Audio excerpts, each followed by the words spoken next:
Hello students, my self Sanjay Kumar, chemistry lecturer. आप सभी का केमिस्ट्री अपने अपने चैनल में हार्दिक स्वागत है। तो बच्चों, आज हम जिस टॉपिक की बात करने वाले हैं वो अपना टॉपिक है क्वांटम नंबर, क्वांटम संख्याएं। किसी एटम के लिए क्वांटम नंबर कैसे डिफाइन होगी इसकी अपन चर्चा करेंगे और इसके टाइप कितने होते हैं, एग्जाम में रिलेटेड इससे क्वेश्चन कैसे आएंगे उसकी वन बाय वन अपन चर्चा करेंगे। तो सबसे पहले बात आती है क्वांटम नंबर क्या होती है। तो किसी परमाणु में क्वांटम नंबर का क्या डिफाइन होगा उसके लिए मैं बात कर रहा हूँ। इसकी डेफिनेशन कैसे बोली जाएगी, तो किसी भी परमाणु में इलेक्ट्रॉन की जो कंप्लीटली एक्सप्लेनेशन दी जाती है वो किससे दी जाती है, इस क्वांटम नंबर से दी जाती है। तो सबसे पहले अपनी बात क्या होगी कि किसी परमाणु में इलेक्ट्रॉन की, किसी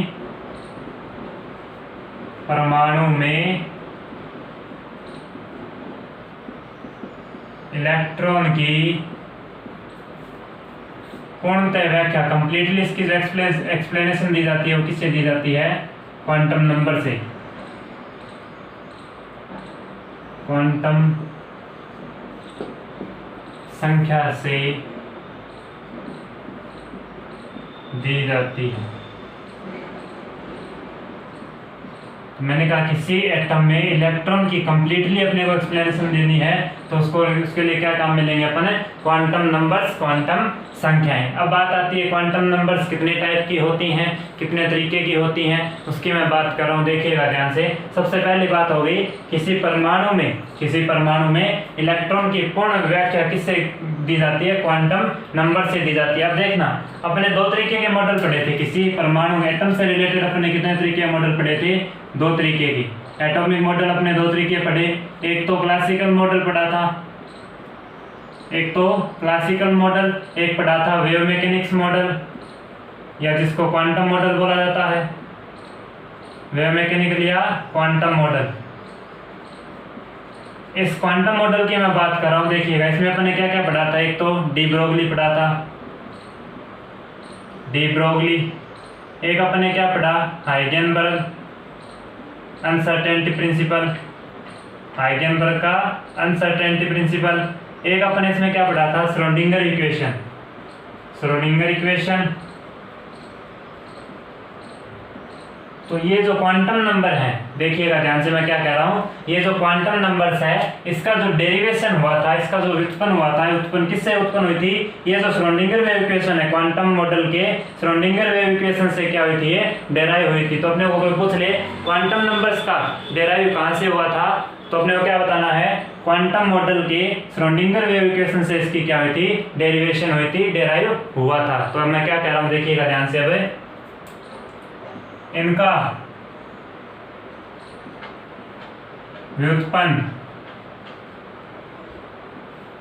किससे हुआ, श्रोडिंगर वेव इक्वेशन, श्रोडिंगर तरंग समीकरण से हुआ।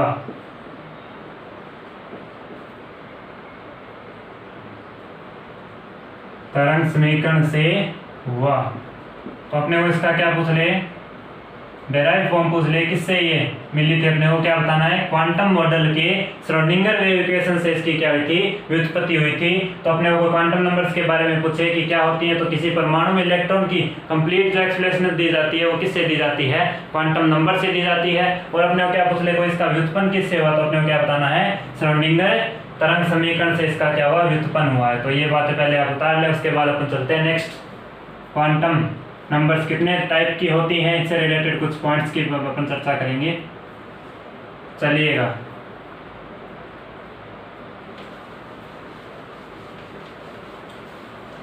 अब अपन बात करते हैं types of quantum numbers. Quantum numbers कितने तरीके की होती हैं,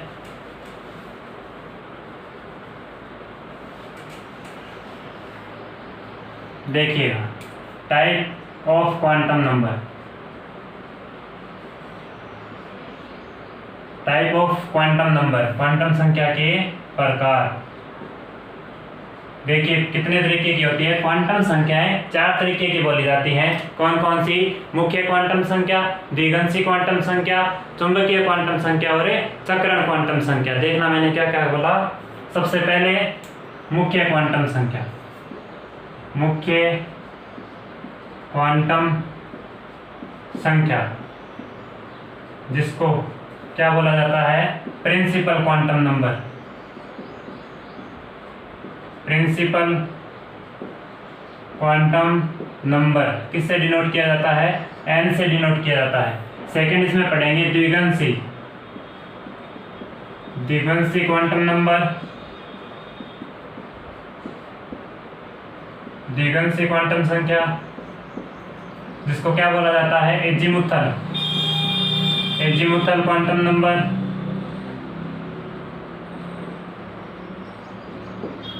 जिसको किस से रिप्रेजेंट किया जाता है? स्मॉल एल से। थर्ड अपन पढ़ेंगे इसमें चुंबकीय क्वांटम संख्या। चुंबकीय क्वांटम संख्या इसका मतलब मैग्नेटिक क्वांटम नंबर जिसको किस से रिप्रेजेंट किया जाता है? एम एल या स्मॉल एम से। एम एल या स्मॉल एम से। फोर्थ इसमें पढ़ेंगे अपन चक्रण क्वांटम संख्या। चक्रण क्वांटम संख्या। चक्रण क्वांटम संख्या क्या होती है इसके बारे में अपन पढ़ेंगे। चक्रण का मतलब spin quantum number. Spin quantum number किससे डोनेट किया जाता है? किससे रिप्रेजेंट किया जाता है इसको? एस से। किससे रिप्रेजेंट किया जाएगा? एस से। तो ये अपन वन बाय वन अपन पढ़ेंगे। इसमें कौन सी? सबसे पहले मुख्य क्वांटम संख्या, उसके बाद द्विगंशी, उसके बाद चुंबकीय और उसके बाद चक्रण क्वांटम संख्या। ये टाइप हो गए किसके? क्वांटम संख्या के टाइप हो गए, टाइप ऑफ क्वांटम नंबर। इसके one by one upon study करेंगे। तो इनके लिए क्या बात बोली जाती है? एक बात बोली जाती है कि ये जो क्वांटम नंबर्स है ये क्या करती है? एक दूसरे पे डिपेंडेंट रहती है। डिपेंडेंट रहने का मतलब जब अपन क्वांटम संख्या पढ़ेंगे, मुख्य क्वांटम संख्या पढ़ेंगे, द्विगंशी पढ़ेंगे, चुंबकीय पढ़ेंगे और चक्रण पढ़ेंगे, तो इसमें से क्या होगा?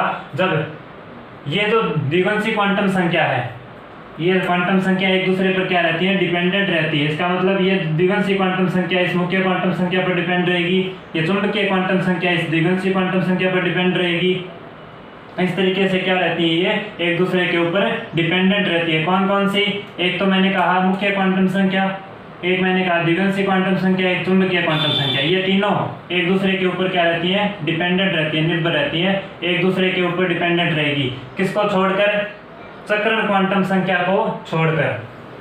ध्यान में रखना मैं क्या कह रहा हूँ। क्वांटम संख्या एक दूसरे पर निर्भर रहती है। इसका मतलब मैंने क्या कहा? एक दूसरे के ऊपर ये डिपेंडेंट रहेगी। कौन कौन सी क्वांटम संख्या डिपेंडेंट रहेगी? मुख्य क्वांटम संख्या, द्विगंशी क्वांटम संख्या और चुंबकीय क्वांटम संख्या। ये तीनों क्वांटम नंबर्स क्या रहेंगे? एक दूसरे के ऊपर डिपेंडेंस रहेगी इनकी। तो द्विगंशी क्वांटम संख्या किस पर डिपेंड करती है? मुख्य क्वांटम संख्या। चुंबकीय क्वांटम संख्या किस पर डिपेंड रहेगी? द्विगंशी क्वांटम संख्या पर। तो इन तीनों की मैं बात कर रहा हूँ, एक दूसरे के ऊपर क्या रहेगी? डिपेंडेंट रहेगी। किसको छोड़कर? इसको इंक्लूड नहीं कर, चक्रण क्वांटम संख्या को डिपेंडेंस के अकॉर्डिंग इसमें इंक्लूड नहीं करना। तो मैंने क्या बोला? क्वांटम संख्याएं एक दूसरे के ऊपर निर्भर करती हैं। किसको छोड़कर? चक्रण क्वांटम संख्या को छोड़कर। तो चक्रण क्वांटम संख्या को छोड़कर क्वांटम संख्या एक दूसरे के ऊपर निर्भर रहती है। स्टेटमेंट को मैं लिखा दूंगा, जल्दी से आप इसको उतार लें। Type of quantum numbers.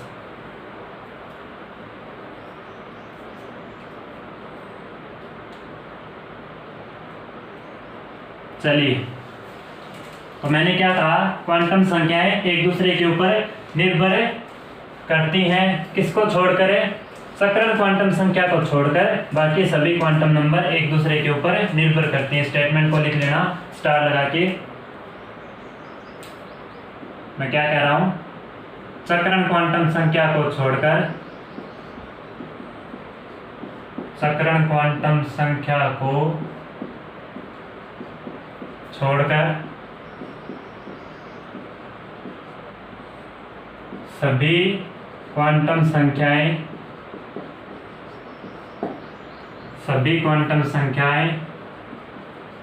एक दूसरे पर निर्भर करती हैं। एक दूसरे पर निर्भर करती, डिपेंडेंस रहती है एक दूसरे के ऊपर। कैसे होगी इसकी मैं चर्चा करूंगा, वन बाय वन इसको पढ़ेंगे। तब स्टेटमेंट को उतार ले। चक्रण क्वांटम संख्या को छोड़कर सभी क्वांटम संख्या एक दूसरे पर डिपेंडेंस रखती हैं। तो देखना इसके अपन वन बाय वन अपन टाइप ऑफ क्वांटम नंबर्स पढ़ेंगे। अब सबसे पहले आप स्टेटमेंट को उतार ले। तो चलिए one by one upon start करते हैं अपना। Type of A quantum number. सबसे पहले इसमें बात करेंगे अपन है मुख्य क्वांटम संख्या या प्रिंसिपल क्वांटम नंबर n की बात करेंगे। किसी एटम के लिए, किसी एटम में उपस्थित इलेक्ट्रॉन के लिए एक्सप्रेशन कैसे दी जाती है इस n से, देखिएगा ध्यान से। तो सबसे पहले मैं बात कर रहा हूं इसमें मुख्य क्वांटम संख्या, मुख्य क्वांटम संख्या जिसको किससे रिप्रेजेंट किया जाता है, n से। प्रिंसिपल क्वांटम नंबर किससे रिप्रेजेंट किया जाता है, n से। तो मुख्य क्वांटम संख्या के लिए क्या बोला जाता है, देखिएगा। सबसे पहले बात आती है इसको किसने दिया था, इसके बारे में किसने बताया था। तो ये जो मुख्य क्वांटम संख्या है इसके बारे में सबसे पहले बोहर ने बताया था। किसने, साइंटिस्ट बोहर ने बताया था। बोहर ने सबसे पहले मुख्य क्वांटम संख्या n की बात की थी। किसी एटम में उपस्थित इलेक्ट्रॉन की एक्सप्लेनेशन बताने के लिए बोहर ने क्या दी थी, सबसे पहले मुख्य क्वांटम संख्या की बात की थी। अब देखिएगा ध्यान से, ये जो मुख्य क्वांटम संख्या ये किसी एटम में किस चीज को रिप्रेजेंट करती है, किसी कोष को रिप्रेजेंट करती है। किसी एटम में कोष को रिप्रेजेंट करना, इसका मतलब किसी सेल को बताएगी। इसका मतलब देखना, मुख्य क्वांटम संख्या कोष को बताती है। किसको बताती हैं, कोष को। ये किसकी एक्सप्लेनेशन करती है, किसी एटम में कोष को रिप्रेजेंट करती है, कोष को बताती है। और अगर इसकी बात की जाए, इसके अलावा, कोष के अलावा ये किसको और बताती है, तो देखना ध्यान से। मैंने कहा क्वांटम संख्या किसने दी थी, सबसे पहले साइंटिस्ट बोहर ने दी थी। इसके बाद मैंने कहा मुख्य क्वांटम संख्या किसको रिप्रेजेंट करती है, कोष को। किसी एटम में कोष को रिप्रेजेंट करेगी, सेल को रिप्रेजेंट करेगी। और अपने से पूछ ले कि किन किन बातों पर ये निर्भर करती है, किन किन बातों को प्रदर्शित करेगी। तो कई बार क्वेश्चन पूछ लिया जाता है डायरेक्ट। एक तो अगर कोष की जब भी बात आए, सेल की जब भी बात आए, तो कौन सी क्वांटम नंबर इसको रिप्रेजेंट करेगी, मुख्य क्वांटम संख्या या प्रिंसिपल क्वांटम नंबर। अगर और अपने को पूछ ले तो क्या क्या बताना है, देखिएगा। इसमें एक तो होता है कोष का आकार। जब कोष को बताएगी तो कोष का आकार भी बताएगी। कोष का आकार, कोष से जितने भी रिलेटेड पॉइंट्स हैं वो यहाँ पे लिख देते हैं। कोष का आकार बताएगी, इसकी आकार या त्रिज्या को भी बता सकती है, आकार और त्रिज्या को। किसी कोष का आकार और उसकी त्रिज्या को भी बता सकती है। और क्या बता सकती है, किसी कोष में इलेक्ट्रॉन का वेग बता सकती है। कोष में इलेक्ट्रॉन का वेग, इसको भी रिप्रेजेंट कर सकती है। और क्या पूछ सकता है अपने से, जैसे किसी इलेक्ट्रॉन का रेखीय संवेग भी बता सकती है। किसी इलेक्ट्रॉन का रेखीय संवेग भी बता सकती है, लीनियर मोमेंटम ऑफ इलेक्ट्रॉन। और क्या बता सकती है ये, किसी कोष में इलेक्ट्रॉन की ऊर्जा को भी बता सकती है। किसी कोष में इलेक्ट्रॉन की ऊर्जा को भी बता सकती है। इसका मतलब क्या हुआ, किसी कोष में इलेक्ट्रॉन की ऊर्जा का मतलब क्या हुआ, उस कोष की ऊर्जा। किसी कोष की ऊर्जा को भी बताती है, कोष की ऊर्जा को भी बता देगी। और इससे रिलेटेड कौन कौन से पॉइंट है, किसको बताएगी, देखना।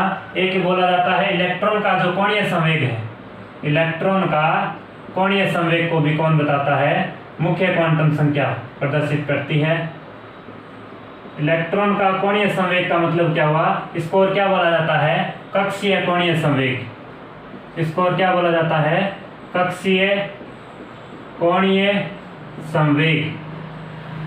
कक्षीय कोणीय संवेग अपने को कोई पूछ ले, कक्षीय का मतलब ऑर्बिट एंगुलर मोमेंटम। ध्यान में रखना मैंने क्या बोला है, ऑर्बिट एंगुलर मोमेंटम। इंग्लिश पे चले जाना ताकि किसी भी तरीके की कोई दिक्कत नहीं आए। ऑर्बिट एंगुलर मोमेंटम, कक्षीय कोणीय संवेग को कौन बताता है, मुख्य क्वांटम संख्या बताती है। कक्षीय कोणीय संवेग को कौन बताता है, मुख्य क्वांटम नंबर। तो देखना, अब बात आती है कक्षीय कोणीय संवेग को अगर बताएगी तो इसका फॉर्मूला क्या होता है, उसकी मैं बात कर रहा हूं। तो ऑर्बिटल एंगुलर मोमेंटम, OAM, इसका मतलब orbit angular momentum. Orbit, O यहाँ से लिया है, ए एंगुलर से, मोमेंटम से m। तो orbit angular momentum, orbit angular momentum is equal to formula क्या बोला जाता है, NH/2π। NH/2π, n यहाँ पे किसको रिप्रेजेंट करता है, सेल को। तो ये किसके द्वारा दिया गया था, सबसे पहले बोहर के द्वारा दिया गया था। तो किसी मुख्य क्वांटम संख्या किस किस को रिप्रेजेंट करती है, कोष को, किसी कोश का आकार या उसकी त्रिज्या को, कोश में उपस्थित इलेक्ट्रॉन का वेग, इलेक्ट्रॉन का रेखीय संवेग, कोश में इलेक्ट्रॉन की ऊर्जा या कोश की ऊर्जा। अपने और क्या देखा, इलेक्ट्रॉन का कोणीय संवेग जिसको क्या बोला जाता है, कक्षीय कोणीय संवेग। ऑर्बिट एंगुलर मोमेंटम, ऑर्बिट कह रहा हूं मैं, ध्यान से देखिएगा यहाँ पे क्या है, ऑर्बिट एंगुलर मोमेंटम। तो इसका फॉर्मूला क्या होता है, NH/2π। n किसको रिप्रेजेंट करता है, सेल को। तो किन किन बातों को क्वांटम संख्या, मुख्य क्वांटम संख्या रिप्रेजेंट करेगी, उसको आप सबसे पहले उतार ले, उससे रिलेटेड अपन कुछ बातें और पढ़ेंगे।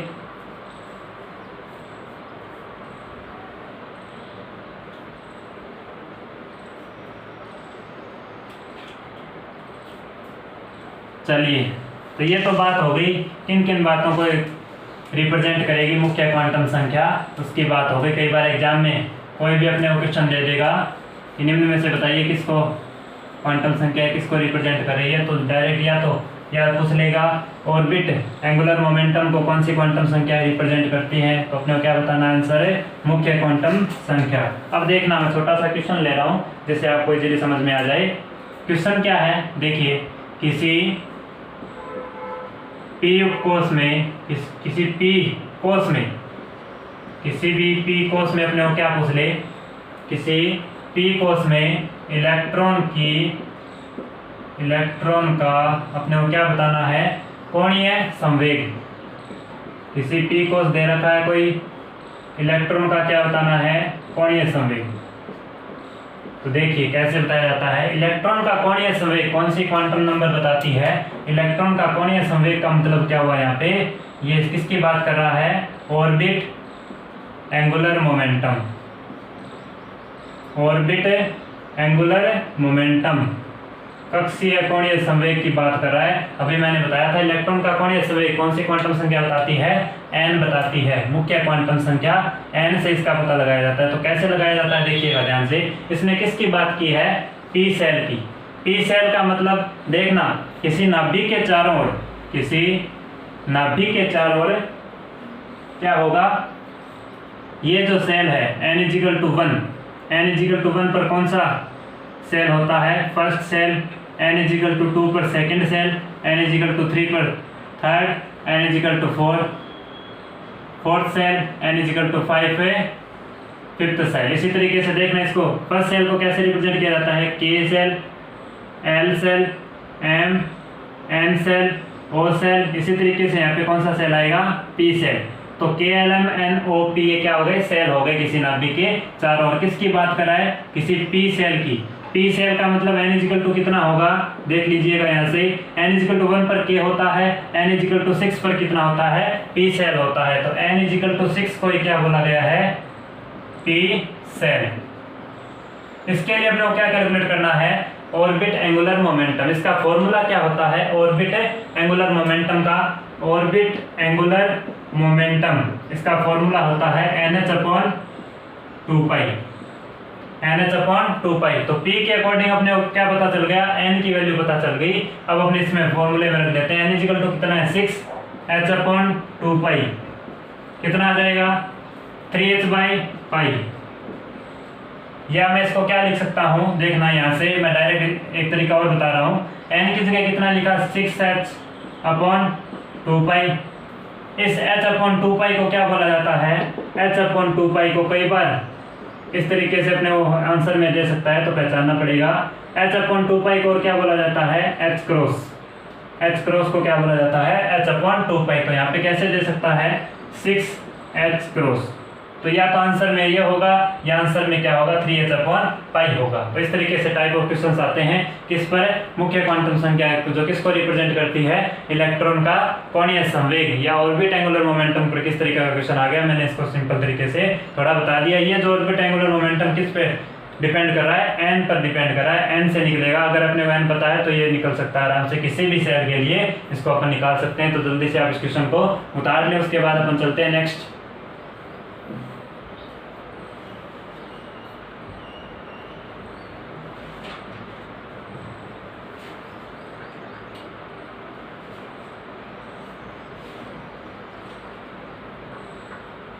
चलिएगा, ये तो बात हो गई मुख्य क्वांटम संख्या किन किन बातों को रिप्रेजेंट कर रही है। उसकी मैंने बात कर ली, क्वेश्चन देख लिया, जिससे ऑर्बिट एंगुलर मोमेंटम से रिलेटेड बातें अपने को क्या हो गई, कंफर्म हो गई। अब क्या बोला जाता है, किसी कोस में ये जो मुख्य क्वांटम संख्या किसको रिप्रेजेंट करती है, कोस को। तो किसी कोस में इलेक्ट्रॉन की अधिकतम संख्या किससे बताई जाती है, 2n² फॉर्मूले से बताई जाती है। मैंने क्या कहा, देखना ध्यान से, मैंने कहा किसी कोस में मुख्य क्वांटम संख्या किसको रिप्रेजेंट करती है, किसी कोस को। तो किसी कोस में इलेक्ट्रॉन, अधिकतम इलेक्ट्रॉन की संख्या, किसी कोस में अधिकतम इलेक्ट्रॉन, मैक्सिमम इलेक्ट्रॉन की संख्या किससे बताई जाती है, 2n² फॉर्मूले से बताई जाती है। किससे बताई जाती है, 2n² फॉर्मूले से। मैंने कहा किसी भी सेल में उपस्थित अधिकतम इलेक्ट्रॉन अपने को पता करने हैं, तो फॉर्मूला क्या लगाना है, 2n² से बताया जाता है। 2n² का मतलब यहाँ से देखिएगा, अपन 1 बाय 1 अपन चर्चा करते हैं। जैसे मैं बात करूँ प्रथम सेल की, फर्स्ट सेल की बात करूँ, प्रथम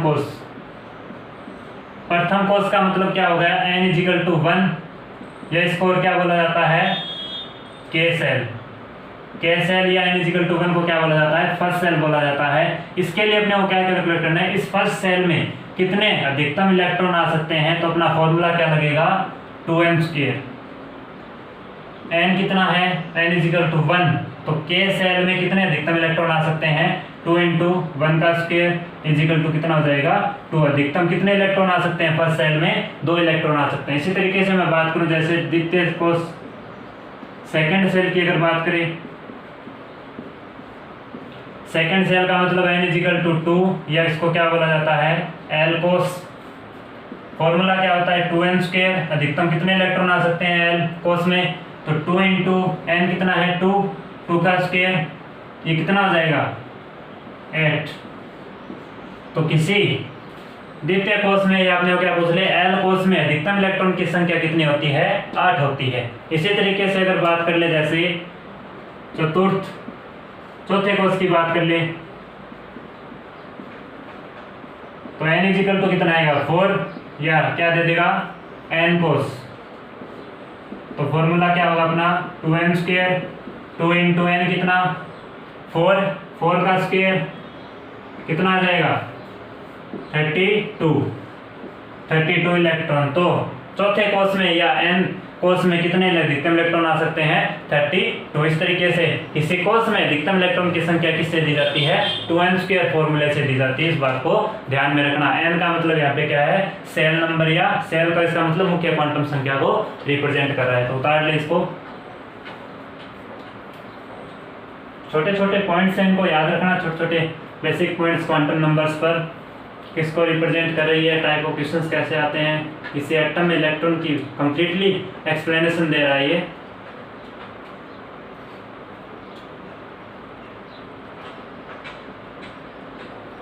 चलिए, तो क्वांटम संख्या अपने कौन सी पढ़ी, मुख्य क्वांटम संख्या, इसके टाइप कौन कौन से देखे, द्विघांसी क्वांटम संख्या, चुंबकीय क्वांटम संख्या और सकरण क्वांटम संख्या। इसका मतलब देखिएगा ध्यान से, अपने देखा एक तो मुख्य क्वांटम संख्या, द्विघांसी क्वांटम संख्या, चुंबकीय क्वांटम संख्या और सकरण क्वांटम संख्या। इनमें एक बात बोली जाती है, ये जो चारों क्वांटम संख्याएं हैं, इसमें मुख्य क्वांटम संख्या जो होती है, मुख्य क्वांटम संख्या का मतलब n, इसका मान क्या होता है, सबसे ज्यादा होता है कंपेरेटिवली इन तीनों की।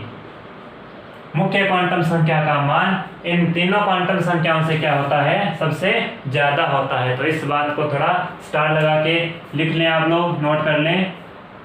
क्या, एक इलेक्ट्रॉन की 4 क्वांटम संख्याओं में से, 4 क्वांटम संख्याओं में से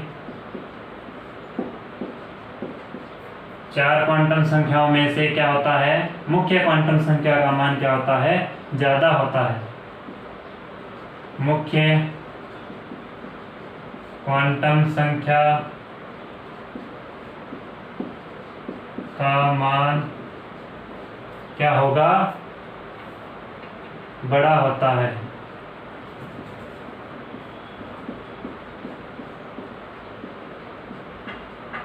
तो एक इलेक्ट्रॉन की चारों क्वांटम संख्याओं में से मुख्य क्वांटम संख्या जो n की वैल्यू है वो क्या होती है, तीनों अलग क्वांटम संख्याओं से क्या होता है, बड़ा होता है। तो मैंने कहा 4 क्वांटम संख्या है, इसमें से सबसे ज्यादा कोई अपने को वैल्यू पूछ ले तो सबसे ज्यादा वैल्यू किसकी ज्यादा होगी, n की होगी। मुख्य क्वांटम संख्या का मान है कंपेरेटिवली इनसे क्या होगा, ज्यादा होगा। तो स्टेटमेंट को ध्यान में रखना, उतार ले। चलिए अब अपन बात करते हैं सेकंड। ये तो बात हो गई फर्स्ट, अपनी प्रिंसिपल क्वांटम नंबर या मुख्य क्वांटम संख्या n की अपन ने बात कर ली। अब अपन बात करते हैं सेकंड नंबर। सेकंड नंबर कौन सी थी, द्विगंशी क्वांटम नंबर या एजीमुथल क्वांटम नंबर। तो सेकंड अपन बात करने जा रहे हैं, देखिएगा ध्यान से। सेकंड द्विगंशी क्वांटम संख्या, द्विगंशी क्वांटम संख्या। एजीमुथल क्वांटम नंबर किससे रिप्रेजेंट किया जाता है, स्मॉल एल से।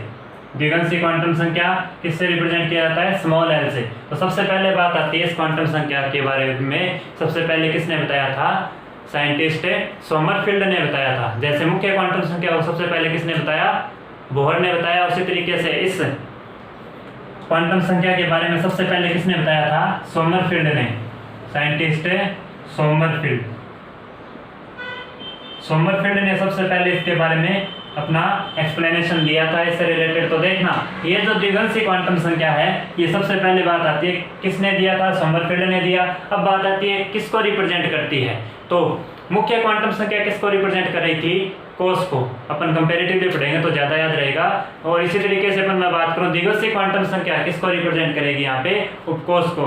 उस सेल में उपस्थित सब सेल को रिप्रेजेंट करती है, किसी कोष में उपस्थित है उपकोष को। तो किसको रिप्रेजेंट करेगी, कोष में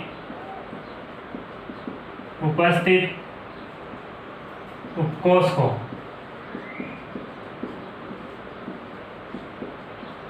प्रदर्शित करती है। तो द्विगंशी क्वांटम संख्या इसका मतलब क्या हो गया, किसी कोष में उपस्थित है उपकोष को रिप्रेजेंट करती है, किसी सब सेल के बारे में बताती है। और मुख्य क्वांटम संख्या किसके बारे में बता रही थी, किसी सेल के बारे में बता रही थी। और उस सेल में उपस्थित जो सब सेल है उसको कौन बताता है, द्विगंशी क्वांटम संख्या या एल। अब अगर बात की जाए तो ये जो द्विगंशी क्वांटम संख्या है ये किस किन बातों को प्रदर्शित कर सकती है, देखिएगा ध्यान से। इसके और भी बातों को बता सकती है। एक तो बताती है उपकोष की ऊर्जा को, उपकोष की ऊर्जा। किसी सेल में उपस्थित सब सेल की एनर्जी को बताती है। उपकोष नाम आ गया, इसका मतलब सब सेल को रिप्रेजेंट करेगी कौन है, द्विगंशी क्वांटम नंबर। इसी तरीके से और किसको बताती है, उपकोष की आकृति को बताती है, उपकोष की आकृति को बताएगी। शेप ऑफ सब सेल, ये ध्यान में रखना इन पॉइंट्स को, कुछ पॉइंट्स मैं बता रहा हूँ। इसी तरीके से अगर बात की जाए तो किसी कक्षक की आकृति को बताएगी, शेप ऑफ ऑर्बिटल बताएगी, कक्षक की आकृति। तो shape of sub shell and shape of orbital इन दोनों को कौन बताता है, मुख्य द्विगंशी क्वांटम संख्या एल। इसी तरीके से अगर मैं बात करूं तो एक बताया जाए, ये बताएगी कक्षीय कोणीय संवेग, किसको रिप्रेजेंट करेगी, कक्षकीय कोणीय संवेग। देखना मैंने क्या कहा, कक्षकीय कोणीय संवेग।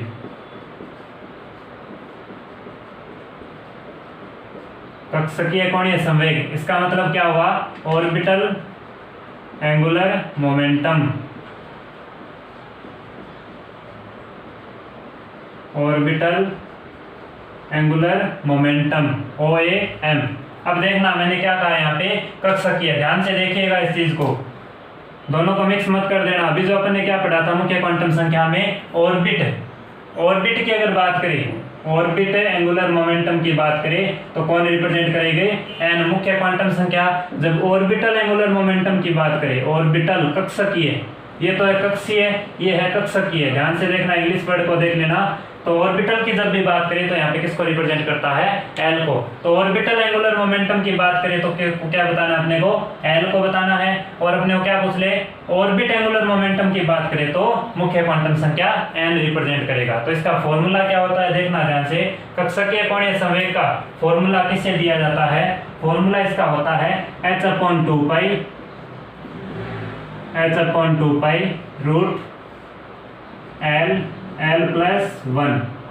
रूट L+1 इसका फॉर्मूला होता है। h/2 को कैसे लिखा जा सकता है, h क्रॉस क्या हो जाएगा, रूट L+1। ये क्या होता है, कक्षकीय कोणीय संवेग। ऑर्बिटल एंगुलर मोमेंटम का फॉर्मूला होता है जो कौन रिप्रेजेंट करेगा, द्विगंशी क्वांटम संख्या L इसको रिप्रेजेंट करती है। तो अपने को कोई पूछ ले कक्षकीय कोणीय संवेग को रिप्रेजेंट करने वाली क्वांटम संख्या कौन सी होगी, एजीमुथल या L। तो यहाँ से इसका फॉर्मूला क्या हो गया, h/2 रूट L+1 इसका फॉर्मूला होता है। इससे रिलेटेड अपन क्वेश्चन भी पढ़ लेंगे। सबसे पहले इसमें बेसिक डिफरेंस, अगर कई बार क्या पूछ लेता है, देखना यहाँ से इंपॉर्टेंट क्वेश्चन ये भी आ जाता है। यहाँ पे कक्षक की बात कर रहा है, देखिएगा ध्यान से। किसी कक्षक की आकृति, शेप ऑफ ए ऑर्बिटल, ये इंपॉर्टेंट क्वेश्चन है। यहाँ से किसी कक्षक के बारे में कौन बता रहा है, द्विगंशी क्वांटम नंबर बता रही है, किसी कक्षक के बारे में जानकारी दे रही है। इस बात को भी ध्यान में रखना। कई बार अपन क्या कर देते हैं, जैसे चुंबकीय क्वांटम नंबर पढ़ेंगे अपन आगे, वो किसको बताती है, ऑर्बिटल को बताती है, ऑर्बिटल को बताएगी। तो अपन क्या कर देते हैं, उस ऑर्बिटल के थ्रू अपन क्या कर देते हैं, आंसर अपना चुंबकीय क्वांटम संख्या कर देते हैं। अपने को ऑर्बिटल दिखते ही अपन आंसर क्या लगा देते हैं, चुंबकीय क्वांटम संख्या। तो यहाँ पे थोड़ा ध्यान में रखना, ये जो कक्षक की आकृति, शेप ऑफ ऑर्बिटल किसके द्वारा बताई जाती है, इस द्विगंशी क्वांटम संख्या L के द्वारा बताई जाती है। तो इन चीजों को थोड़ा ध्यान में रखते हुए चलना। एग्जाम में क्वेश्चन कई बार डायरेक्ट पूछ लेता है, तो जल्दी से आप इनको उतार लें। उसके बाद अपन चलते हैं इससे रिलेटेड कुछ पॉइंट्स।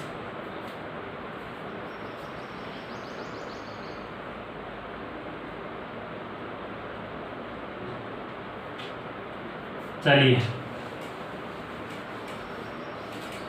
तो द्विगंशी क्वांटम संख्या किसको बताती है, ऑर्बिटल एंगुलर मोमेंटम। इससे रिलेटेड मैं छोटा सा क्वेश्चन ले लेता हूं, देखिएगा। अपन अलग अलग ऑर्बिटल के लिए क्या निकाल लेते हैं, कक्षकीय कोणीय संवेग निकाल लेते हैं। देखिएगा, सबसे पहले मैं बात कर रहा हूं एस ऑर्बिटल के लिए। किसके लिए, एस ऑर्बिटल के लिए क्या निकालना है, orbital angular momentum, orbital angular momentum. Formula क्या होता है अपना, h/2 root L+1। S orbital के लिए इसी तरीके से मैं बात करूं तो p ऑर्बिटल के लिए क्या होगा, सभी ऑर्बिटल्स की बात कर लेते हैं। f ऑर्बिटल के लिए क्या होगा, सॉरी पहले d की बात कर लेते हैं, उसके बाद f की बात करेंगे। अब देखिए, एस के लिए सबसे पहले अपने को ऑर्बिटल एंगुलर मोमेंटम निकालने के लिए सबसे पहले क्या रिक्वायरमेंट होगा, इस एल की वैल्यू। एल की वैल्यू मैंने बताया था, एस के लिए एल की वैल्यू कितनी होती है, 0। पी के लिए एल की वैल्यू कितनी होती है, 1। डी के लिए एल की वैल्यू कितनी होती है, 2। एफ के लिए एल की वैल्यू कितनी होती है, 3। इसकी अपन ने चर्चा कर ली थी। अब अपन इसमें क्या रख देते हैं, फॉर्मूले में वैल्यू रख देते हैं। तो h/2 रूट एल कितनी है, 0। 0+1 का रूट, यहाँ से क्या होगा, 0 × 0 0 मल्टीप्लाई इसके 0, टोटल 0 कर देगा वैल्यू को। तो एस ऑर्बिटल के लिए ऑर्बिटल एंगुलर मोमेंटम कितना होता है, 0 होता है। इसी तरीके से यहाँ पे वैल्यू रख देते हैं h/2 रूट L+1। एल की वैल्यू कितनी, 1 1+1, इसका मतलब √2 हो गया। √2 को कैसे लिख सकते हैं इस वैल्यू को, h/√2π।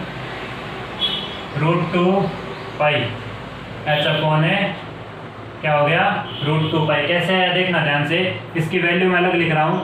h/2π इंटू क्या आएगा, √2। इस 2 को मैंने क्या लिख दिया, इस 2 को √2 इंटू √2 क्या होता है, √2 इंटू √2 क्या बोला जाता है, इक्वल टू 2 बोला जाता है। तो 2 को मैंने क्या कहा, √2 इंटू √2। तो √2 कैंसिल हो गया, नीचे क्या बचा, सिर्फ √2 बचा। तो h/√2π क्या आ गया, इसका ऑर्बिटल एंगुलर मोमेंटम आ गया, किसका, p ऑर्बिटल का। इस तरीके से निकाले जाते हैं ऑर्बिटल एंगुलर मोमेंटम। अब देखिएगा नेक्स्ट अपन किसकी बात कर रहे हैं, d ऑर्बिटल की। डी ऑर्बिटल की अगर मैं बात करूं तो यहाँ पे क्या रख देंगे, एल की वैल्यू 2 रख देंगे, तो कितनी आएगी, √2 + 1, इसका मतलब √6 हो गया। √6 इजिकल टू कितना होता है, √6 की जगह मैं देखना क्या लिख रहा हूँ यहाँ पे, √6 यहाँ पे कितना हो गया, ये √6 h/2π, √6 से h/2π। अब देखिएगा यहाँ से अगर मैं बात करूँ h/2π को मैं क्या लिख सकता हूँ, h/2π को मैं क्या लिख दूँ, h×, तो कितना आएगा, √6 से h×। तो ये किसके लिए आ गया, डी ऑर्बिटल के लिए। किसके लिए आ गया, डी ऑर्बिटल के लिए। अपने को ऑर्बिटल एंगुलर मोमेंटम पूछ ले तो कितना होता है, √6 से h×। इसी तरीके से अपन क्या करेंगे, एफ के लिए निकालेंगे।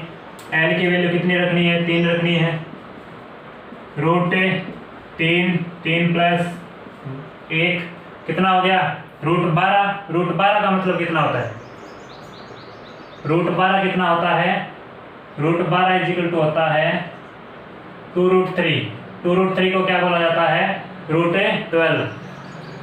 तो देखना यहाँ पे मैं वैल्यू रख देता हूँ 2√3/2π × h, तो 2 से 2 कैंसिल हो गया। इसका मतलब जो एंगुलर मोमेंटम आएगा, ऑर्बिटल एंगुलर मोमेंटम किसके लिए, एफ ऑर्बिटल के लिए, कितना आएगा, √3h/π। इस तरीके से निकाले जाते हैं। अलग अलग ऑर्बिटल के लिए हमने क्या निकाल लिए, ऑर्बिटल एंगुलर मोमेंटम। तो ये कौन बताता है, इसकी जानकारी कौन देता है अपने को, दिगंश एज़िमुथल क्वांटम नंबर एल इसकी जानकारी देता है। तो जल्दी से आप इसको उतार लें।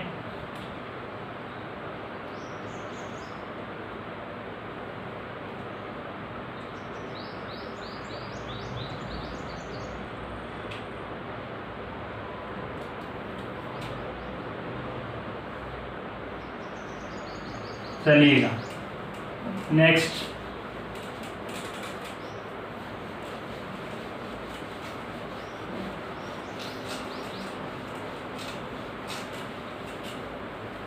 मैंने बोला था क्वांटम नंबर्स जो होती हैं वो एक दूसरे के ऊपर क्या रहती हैं, डिपेंडेंट रहती है। किसको छोड़कर है, सकरण क्वांटम संख्या को छोड़कर सभी एक दूसरे पर क्या रहेंगी, निर्भर रहेगी। इसका मतलब क्या हुआ, देखिएगा ये जो दिगंशी क्वांटम नंबर है ये किस पर डिपेंडेंट रहेगी, मुख्य क्वांटम संख्या पर। इसका मतलब ये जो मुख्य क्वांटम संख्या इस पर डिपेंडेंट रहेगी। तो देखना मैं क्या कह रहा हूँ, यहाँ पे एल का मान, मैंने क्या कहा, ये जो एल है, एल क्या है यहाँ पे, दिगंशी क्वांटम नंबर।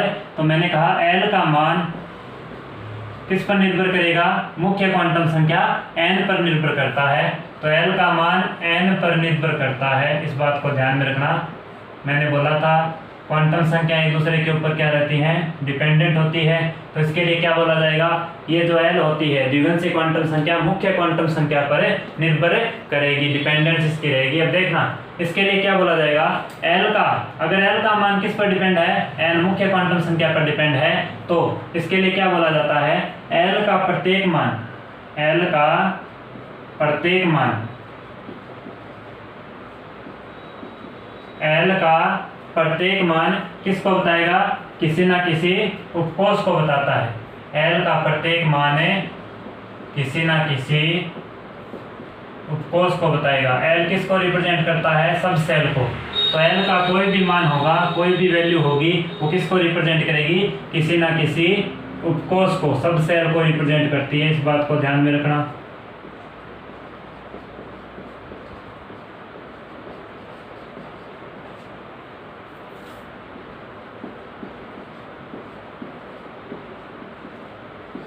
मैंने कहा l का कोई भी, l की कोई भी वैल्यू ले लो जिसमें वो किसको रिप्रेजेंट करेगी, किसी ना किसी सब सेल को।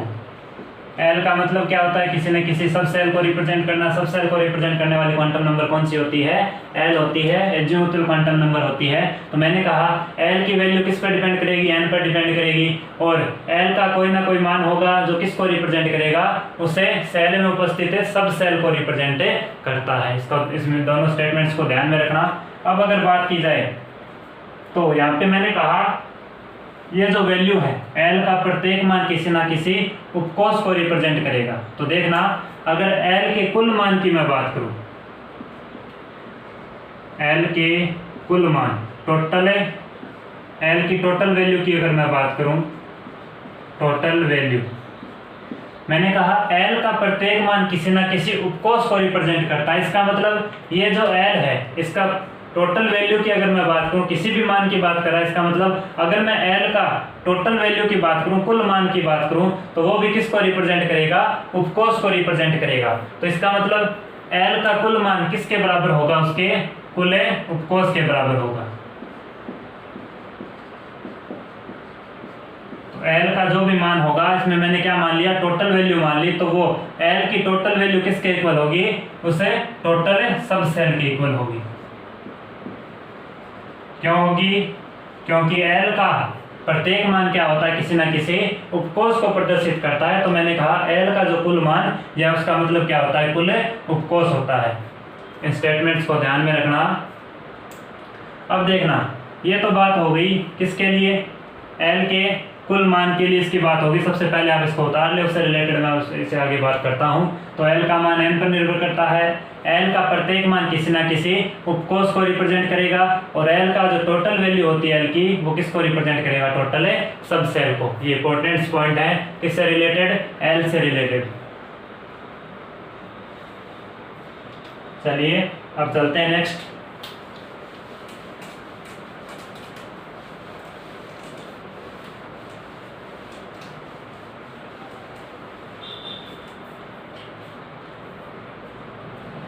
तो देखना, n के किसी भी मान के लिए, मैं क्या कह रहा हूं?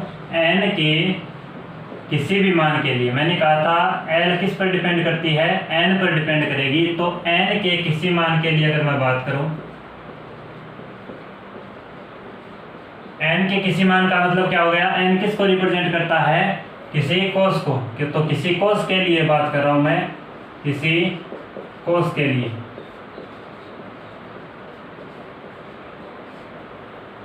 n के किसी भी मान का मतलब क्या हो गया? n किसको रिप्रेजेंट करता है? सेल को रिप्रेजेंट करता है। मुख्य क्वांटम संख्या किसको रिप्रेजेंट करती है? सेल को। इसका मतलब किसी सेल की मैं बात कर रहा हूँ। किसी सेल के लिए L की वैल्यू कितनी बोली जाती है? देखिएगा ध्यान से इसको। L का टोटल मान, L का कुल मान, एक तो ये जो द्विगुणित क्वांटम नंबर होती है इसकी एक तो टोटल वैल्यू बोली जाती है और एक इसकी कौन सी वैल्यू बोली जाती है? संभावित वैल्यू। इसका मतलब संभावित मान। संभावित मान का मतलब क्या हुआ? देखना, L का कुल मान होता है एक तो, और एक बोला जाता है L का संभव मान, पॉसिबल वैल्यू। तो ये जो L है, L का मतलब क्या हो गया? द्विगुणित क्वांटम संख्या। इसका n के आधार पर दो वैल्यू बोली जाती है। एक तो टोटल वैल्यू, ये कौन सी वैल्यू है? Total value. और एक इसकी कौन सी वैल्यू बोली जाती है? Possible value. तो n के अकॉर्डिंग इनकी वैल्यू कितनी होती है उसकी मैं बात कर रहा हूं। तो मैंने कहा किसी सेल के लिए, किसी n के किसी मान के लिए, n सेल के लिए, n किसको रिप्रेजेंट करता है? सेल को।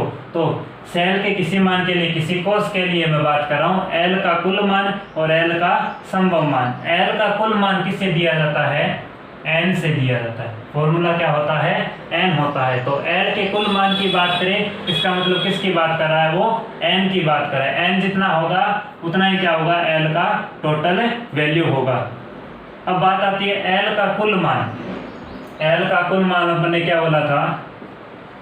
L का कुल मान, L किसको रिप्रेजेंट करती है? सब सेल को।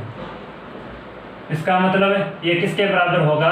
कुल उपकोष के, सब सेल के, टोटल सब सेल के। तो या तो अपने को क्या पूछ ले? L का कुल मान पूछ ले, या अपने को क्या पूछ ले? कुल उपकोष पूछ ले। वो किसके इक्वल होगा? इससे n के इक्वल बोला जाता है। तो ध्यान में रखना इन चीजों को। अब देखिएगा ध्यान से, ये जो L का संभव मान, ये भी किस पर डिपेंड करेगा? इससे n पर डिपेंड करेगा। मुख्य क्वांटम संख्या n पर डिपेंड करेगा, L का संभव मान। तो इसका जो फॉर्मूला दिया जाता है वैसे बोला जाता है 0 से n-1। 0 से n-1, ये क्या हो गया? इस n की फॉर्म में L का पॉसिबल वैल्यू बोला जाता है। तो किसी n के लिए अपन निकालेंगे, एग्जांपल से देखेंगे और इजीली क्लियर हो जाएगा। तो किसी भी सेल के लिए अपने को क्या पूछ ले? L का कुल मान बताओ, एल का संभव मान बताओ, तो अपने को फॉर्मूला क्या लगाना है, एल का कुल मान तो इक्वल एन के बराबर होगा और एल जो का संभव मान पॉसिबल वैल्यू क्या होगा 0 से n-1। कैसे होगा इसको अपन एग्जांपल से समझेंगे। सबसे पहले आप इन पॉइंट्स को उतार लें, उसके बाद एग्जांपल से इजीली समझ में आ जाएगा। 1 बाय 1 अपने एग्जांपल देखेंगे। n के अकॉर्डिंग एल की वैल्यू कैसे कैलकुलेट होगी देखना।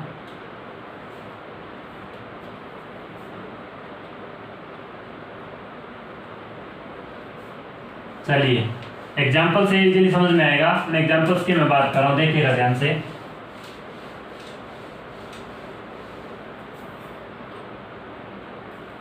एग्जाम्पल्स n के अकॉर्डिंग एल की वैल्यू कैसे निकाली जाती है उसकी मैं बात कर रहा हूँ, देखिएगा।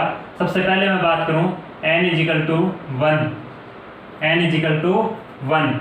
इसी तरीके से मैं बात करूँ n = 2, n = 3। यहाँ पे अब क्या करना अपने को, L के कुल मान निकालने हैं। L के कुल मान का मतलब क्या हो गया, L किसको रिप्रेजेंट करता है, सब सेल को। इसका मतलब कुल उपकोष, कुल उपकोष। और क्या निकालना है, n के अकॉर्डिंग L के संभव मान पॉसिबल वैल्यू निकालनी है। तो मैंने कहा L के दो वैल्यू बोली जाती है, एक तो पॉसिबल वैल्यू और एक है टोटल वैल्यू। तो टोटल वैल्यू n के अकॉर्डिंग कैसे निकाली जाती है, उसका फॉर्मूला क्या होता है, L के पॉसिबल वैल्यू का फॉर्मूला क्या होता है। तो फॉर्मूला मैंने बताया, L के कुल मान निकालने का फॉर्मूला क्या होता है, यहाँ पे n के इक्वल होगा, किसके इक्वल होता है, n के इक्वल होता है। और L के पॉसिबल वैल्यू अगर निकालनी है अपने, उसका फॉर्मूला क्या होता है, 0 से n-1, 0 से n-1 फॉर्मूले से अपन कैलकुलेट करेंगे। तो ये है किसी n की वैल्यू, n की वैल्यू होगी, इसका मतलब प्रिंसिपल क्वांटम नंबर होगी। और l क्या होती है, द्विघांसी क्वांटम नंबर। ये क्वांटम संख्या इस पर डिपेंड होगी, इस पर क्या रहेगी, निर्भर रहेगी। इसका मतलब इसके अकॉर्डिंग इनकी वैल्यू कैसे निकाली जाती है वो मैं बता रहा हूँ, देखिएगा ध्यान से। l के कुल मान जब n = कितना हो, 1, तो l के कुल मान उतने ही होंगे जितने उनकी संख्या n की जितनी वैल्यू है। तो n = 1 है, तो l का कुल मान कितना आएगा, 1 आएगा। l के कुल मान जब n = 2 हो तो इक्वल किसके हुआ, n। तो n किसकी बात करें, सेकंड सेल की। तो यहाँ पे कितना आएगा, l का टोटल वैल्यू 2 आएगा। इसी तरीके से l का कुल मान किसके लिए, थर्ड सेल के लिए कितना आएगा। तो थर्ड सेल में टोटल सब सेल कितने होते हैं, इसका मतलब इसको पढ़ने का तरीका क्या है, n यहाँ पे क्या है, मुख्य क्वांटम संख्या, किसको रिप्रेजेंट करेगी, कोष को। तो ये सभी कोष हैं, तो कोष में टोटल सब सेल कितने होते हैं, किसी सेल में कितने टोटल सब सेल होते हैं उसकी संख्या काउंट कर रहे हैं अपन। तो कुल अगर मैं ये कह दूं थर्ड सेल में टोटल सब सेल कितने होंगे, तो = n, जितने n की वैल्यू है उतने क्या होंगे, सब सेल होंगे। तो थर्ड सेल में कितने हो गए टोटल सब सेल, 3 ही हो गए। इस तरीके से वैल्यू कैलकुलेट की जाती है। इसी तरीके से अब इसमें बात करें, L के संभव मान, फॉर्मूला क्या है, 0 से n-1। 0 से n-1 का मतलब फॉर्मूला लगाते हैं, देखना 0 से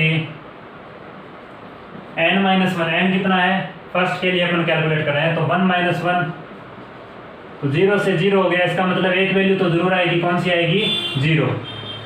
तो ये क्या हो गया, L का पॉसिबल वैल्यू। तो n = 1 के लिए L की पॉसिबल वैल्यू कितनी होगी, 0 होगी। इसी तरीके से n = 2 पर निकालें, तो 0 से वैल्यू क्या आएगी, 1-1 की जगह यहाँ पे क्या आ जाएगा, 2-1। n की वैल्यू 2 रख दी, 2-1, तो फॉर्मूला क्या होगा, 0 से 1। 0 से 1 का मतलब क्या हो गया, दो वैल्यू आएगी, 0,1, 0,1। तो मैंने कहा इसके L के टोटल मान तो आ गए 2, अब पॉसिबिलिटी कौन सी है, 2 पॉसिबिलिटी है, एक तो 0 आएगा, एक 1 आएगा, 2 वैल्यू आएगी। ये तो अपने को ऐसे पता चल गया था। यहाँ पे एक वैल्यू आएगी, कौन सी आएगी, 0 आएगी, इसलिए इसके क्या हो गए, पॉसिबल वैल्यू हो गए। तो n = 2 पर टोटल कितने आते हैं, कुल मान कितना आता है इसका, L का 2 आता है। और L के पॉसिबल वैल्यू, ये जो 2 आई ये कौन सी आई है, ये अपने को पता लगाना हो तो L का अपने को पॉसिबल वैल्यू देखनी होगी, संभव मान देखना होगा, कौन कौन सा आया है, 0,1। इसी तरीके से अपन इसमें कैलकुलेट करें, तो 0 से n-1 है, मतलब 3-1, तो 0 से कितना हो गया, 2 हो गया। 0 से 2, 0 से 2 का मतलब कौन कौन सी वैल्यू आएगी, 0 से 2 का मतलब 0, 1, 2। तीन पॉसिबल वैल्यू हो गई, अपने को टोटल वैल्यू पता चल गई कि किसी एल की टोटल वैल्यू एन के अकॉर्डिंग कैसे निकाली जाती है, अपने को पता थी तीन, कौन कौन सी थी पॉसिबिलिटी क्या क्या थी, वो अपने कैसे निकाला, एल के संभव मान से। तो जो तीन वैल्यू आएगी कौन कौन सी आएगी, 0 1 2, इस तरीके से कैलकुलेट की जाती है। तो एल का मान एन पर निर्भर करता है, एन के अकॉर्डिंग एल के कुल मान और एल के संभव मान कैसे निकाले जाते हैं, उसको मैंने छोटे से एग्जाम्पल से समझाया। उम्मीद कर रहा हूँ आपको समझ में आया होगा। जल्दी से आप इसको एग्जाम्पल को उतार लें।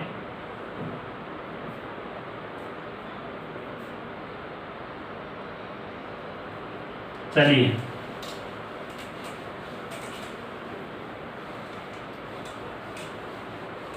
तो ये तो बात हो गई एन और एल की, मुख्य क्वांटम संख्या और दिगंशीय क्वांटम संख्या। अब देखिएगा, इन दोनों की मैं कंपैरेटिवली बात कर रहा हूँ। किसकी, एक तो अपन ने क्या पढ़ लिया, मुख्य क्वांटम संख्या एन, और एक क्या पढ़ लिया, एल, दिगंशीय क्वांटम संख्या। इन दोनों की अगर मैं बात करूं, मैंने कहा था जो चारों क्वांटम संख्या होती हैं किसी इलेक्ट्रॉन की, उसमें सबसे बड़ी वैल्यू कौन सी होती है, मुख्य क्वांटम संख्या की वैल्यू क्या होती है, सबसे ज्यादा होती है। इसका मतलब अगर इन दोनों की कंपैरेटिवली मैं बात करूं, एन और एल में, मुख्य क्वांटम संख्या और दिगंशीय क्वांटम संख्या में, इनमें दोनों में कंपैरेटिवली जब बात की जाए तो बड़ी वैल्यू किसको बोली जाती है, एन को। मुख्य क्वांटम संख्या सभी क्वांटम संख्याओं से क्या होती है, बड़ी होती है, वैल्यू इनकी क्या आती है, ज्यादा आती है। तो n ग्रेटर देन क्या होता है, l होता है। इस बात को ध्यान में रखना हमेशा ही, ऑलवेज अपने को क्या देखना है, यहाँ पे n की वैल्यू l से हमेशा ही क्या आएगी, ज्यादा आएगी, हमेशा ही आएगी। इसको, इस फॉर्मूले को ध्यान में रखना। इसके अकॉर्डिंग कई बार क्वेश्चन पूछ लेता है, कैसे इसके अकॉर्डिंग क्वेश्चन सोल्व होंगे उसकी मैं बात करूंगा, टाइप ऑफ क्वेश्चंस की। तो मैंने कहा जो मुख्य क्वांटम संख्या वो दिगंशीय क्वांटम संख्या से हमेशा ही क्या होती है, बड़ी होती है। n ग्रेटर देन l, हमेशा ही, कहीं एक्सेप्शन नहीं है, इसका कोई अपवाद नहीं है, n ग्रेटर देन l होगा हमेशा, ध्यान में रखना। अगर अपने को क्या दे दे, देखना, अगर n इक्वल टू क्या दे देगा, l, इसका मतलब ये सही नहीं है। n लेस देन l दे देगा, ये भी सही नहीं है। मैंने कहा हमेशा ही क्या होगा, n ग्रेटर देन l होगा, n की वैल्यू l से क्या होगी, ज्यादा होगी। तो देखिएगा, इसके अकॉर्डिंग अपन क्या करते हैं, एक छोटा सा क्वेश्चन करते हैं जिससे आपको इजीली समझ में आ जाएगा कि इससे रिलेटेड एग्जाम में टाइप ऑफ क्वेश्चंस कैसे आते हैं। देखिएगा, क्वेश्चंस की मैं बात कर रहा हूं, क्वांटम संख्या का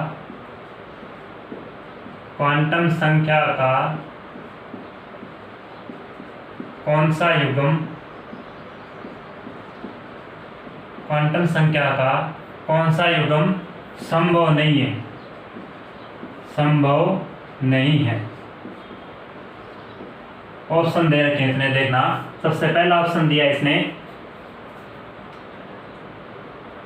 n और l की वैल्यू इसने दे रखी है। फर्स्ट ऑप्शन है 1,0, सेकेंड ऑप्शन इसने दे रखा है 2,2, थर्ड ऑप्शन इसने दे रखा है 1,2, 1 और 2, फोर्थ इसने दे रखा है 3,1।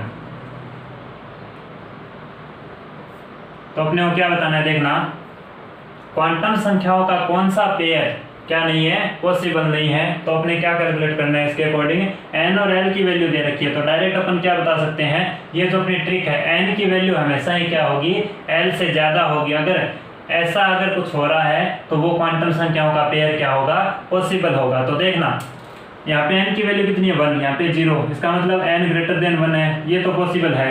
अपने को क्या पूछा है क्वेश्चन में, जो पॉसिबल नहीं है, तो ये तो पॉसिबल है, आंसर नहीं होगा। इसका मतलब ये n बराबर क्या हो गया, l, इसमें क्या है n इजिकल टू l, इसका मतलब ये कभी नहीं होता, n ग्रेटर देन l होता है, n इजिकल टू l कभी नहीं होगा।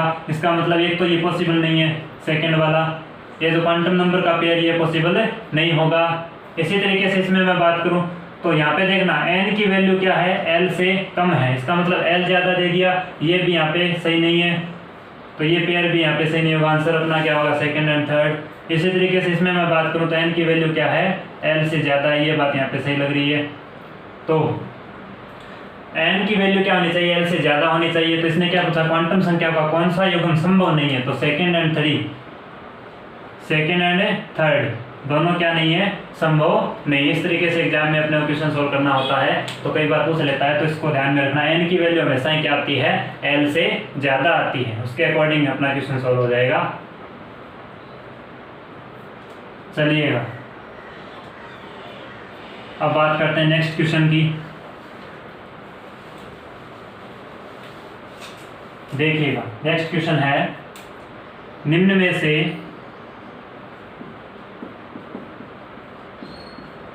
में से कौन सा उपकोष संभव नहीं है, कौन सा उपकोष संभव नहीं है। निम्न में से कौन सा उपकोष संभव नहीं है। ऑप्शन दे रखे हैं इसने। सबसे पहला ऑप्शन है 1B, सेकंड इसने दे रखा है 2D, थर्ड इसने दे रखा है 3F, फोर्थ इसने दे रखा है 4G, फिफ्थ इसने दे रखा है ऑल ऑफ दीज। इस तरीके से क्वेश्चन कई बार पूछ लेता है, तो अपने को क्या बताना है, निम्न में से कौन सा उपकोष संभव नहीं है, कौन सा सबसेल है पॉसिबल नहीं है। तो इसके लिए अपन क्या करेंगे, इनके लिए ये स्टार्टिंग में जो लिखे होते हैं ये क्या कहलाते हैं, एन सेल कहलाते हैं, ये क्या कहलाते हैं, सेल। तो 1p के लिए n की वैल्यू कितनी होगी, 1p के लिए n की वैल्यू कितनी होगी, 1 होगी। p किसको बताता है, d subshell, f subshell, g subshell.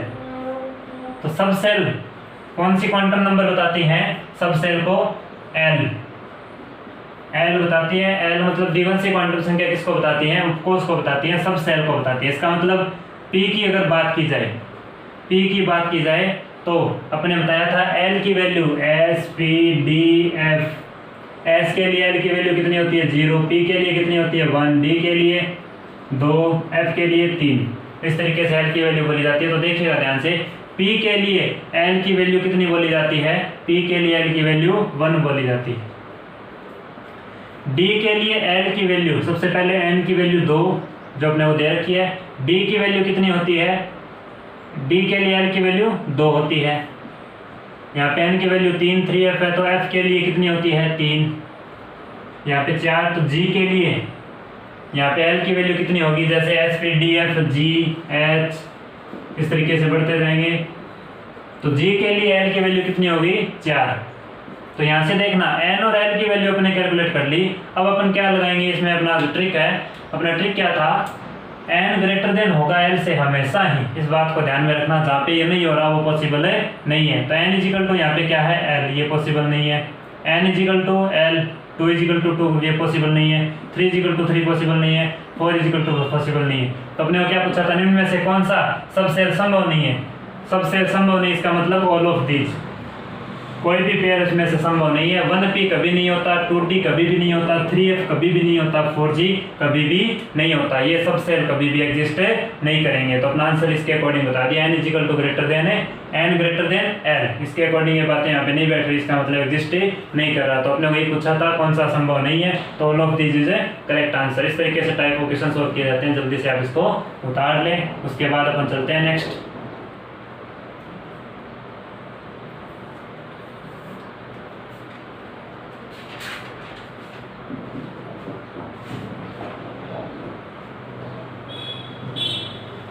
चलिएगा, तो ये तो बात हो गई मुख्य क्वांटम संख्या और द्विवंशी क्वांटम नंबर की।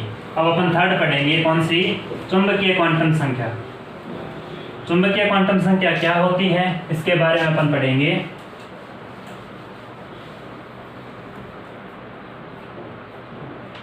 थर्ड अपनी कौन सी है, चुंबकीय क्वांटम संख्या। चुंबकीय क्वांटम संख्या। चुंबकीय क्वांटम संख्या जिसको किससे रिप्रेजेंट किया जाता है, ml या स्मॉल m से। चुंबकीय क्वांटम संख्या, मैग्नेटिक क्वांटम नंबर। तो सबसे पहले बात आती है इस चुंबकीय क्वांटम संख्या को किसने बताया था, सबसे पहले साइंटिस्ट लैंडे ने बताया था। देखना साइंटिस्ट कौन सा था, साइंटिस्ट लैंड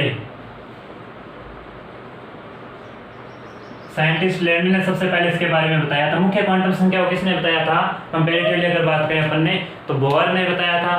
सेकंड अपनी थी द्विगुणित क्वांटम संख्या, किसने बताया था? सोमरफील्ड ने। अब कौन सी आई? चुंबकीय क्वांटम संख्या, इसको किसने बताया था? साइंटिस्ट लैंड ने। अब देखना, अब बात आती है चुंबकीय क्वांटम संख्या किसको रिप्रेजेंट करती है? तो चुंबकीय क्वांटम संख्या किसको रिप्रेजेंट करती है? किसी उपकोष में उपस्थित कक्षक को रिप्रेजेंट करती है। किसको रिप्रेजेंट करेगी?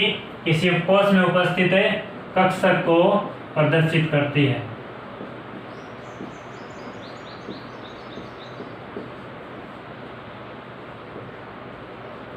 किसी उपकोष में उपस्थित कक्षक को किसको बताती है? ये ऑर्बिटल को बताती है। किसको बताती है? ऑर्बिटल को। तो सबसे पहले अपने पढ़ा मुख्य क्वांटम संख्या किसको बता रही थी? सेल को बता रही थी। और द्विगुणित क्वांटम संख्या किसको बता रही थी? सब सेल को बता रही थी। और ये जो चुंबकीय क्वांटम संख्या किसको रिप्रेजेंट करती है? ऑर्बिटल को रिप्रेजेंट करेगी। इन बातों का ध्यान में रखना, इंपॉर्टेंट चीजें हैं ये। अब देखना, अब बात आती है ये जो चुंबकीय क्वांटम संख्या और किन किन बातों को रिप्रेजेंट करेगी, उसकी मैं थोड़ी सी चर्चा कर लेता हूँ यहाँ पे। तो ये बताती है कक्षकों के 3D ओरिएंटेशन की। 3D ओरिएंटेशन, त्रिविमीय विन्यास किसकी बात कर रहा है? ये त्रिविमीय विन्यास किसी ऑर्बिटल के, जो ऑर्बिटल्स का 3D व्यू होता है, 3D ओरिएंटेशन, इसको कौन बताता है? चुंबकीय क्वांटम संख्या बताती है। तो कक्षक की जब भी बात आ जाए तो ध्यान में रखना, मैंने बोला था शेप ऑफ ऑर्बिटल कौन बताता है? द्विगुणित क्वांटम संख्या। ये इंपॉर्टेंट बात थी, मैंने द्विगुणित क्वांटम संख्या में बताई थी। ऑर्बिटल की शेप कौन बताता है? द्विगुणित क्वांटम संख्या। ऑर्बिटल का जो 3D ओरिएंटेशन कौन बताता है? चुंबकीय क्वांटम संख्या। और ऑर्बिटल के बारे में कौन बताता है? चुंबकीय क्वांटम संख्या। और किसको रिप्रेजेंट करेगी? देखिएगा, तो ये तो बात होगी किसकी? किसी ऑर्बिटल के 3D ओरिएंटेशन को रिप्रेजेंट करेगी। और किसको? ऑर्बिट को। इन दो बातों को ध्यान में रखना। ये जो चुंबकीय क्वांटम संख्या ऑर्बिटल और उसके 3D ओरिएंटेशन को रिप्रेजेंट करेगी। अब देखना, मैंने कहा क्वांटम संख्या एक दूसरे के ऊपर क्या रहती है? डिपेंडेंस रहती है। किसको छोड़कर? चक्रण क्वांटम संख्या को छोड़कर सभी एक दूसरे पर निर्भर करती है। इसका मतलब द्विगुणित क्वांटम संख्या किस पर डिपेंडेंट थी? मुख्य क्वांटम संख्या पर। अब अपनी कौन सी? चुंबकीय क्वांटम संख्या। तो चुंबकीय क्वांटम संख्या किस पर डिपेंड होगी? द्विगुणित क्वांटम संख्या पर। ये किस पे डिपेंडेंस होगी? इसकी डिपेंडेंस एल पर होगी। किस पर होगी? एल पर। अपने पढ़ा जो एन, एल और एम, इन तीनों की बात करें तो अपने बोला था द्विगुणित क्वांटम संख्या किस पर डिपेंडेंट थी? मुख्य क्वांटम संख्या पर। चुंबकीय क्वांटम संख्या किस पर डिपेंड होगी? इसे एल पर। एल का मतलब द्विगुणित क्वांटम संख्या पर चुंबकीय क्वांटम संख्या निर्भर करती है। कैसे करती है उसकी मैं बात करूंगा। सबसे पहले इन दोनों पॉइंट्स को आप उतार लें कि ये सबसे पहले किसने दिया था, इसके बारे में किसने बताया, और ये किसको रिप्रेजेंट करती है? किसी सबसेल में ऑर्बिटल को रिप्रेजेंट करेगी। और उस ऑर्बिटल के जो 3D ओरिएंटेशन, उसका 3D व्यू है, उसको भी रिप्रेजेंट करने का काम है करती है।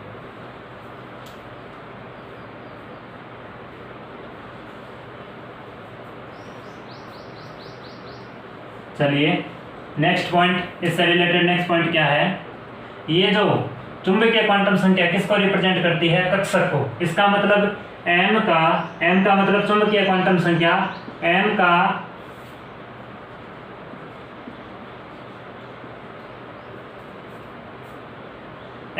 किसी ना किसी का मान, m के किसी के मान का मतलब क्या हुआ? m का जो मान है, m का प्रत्येक मान लिख देता हूं मैं, m का प्रत्येक मान किसी ना किसी, m का प्रत्येक मान किसी ना किसी कक्षक को प्रदर्शित करेगा। किसी ना किसी कक्षक को दर्शाता है। मैंने क्या कहा?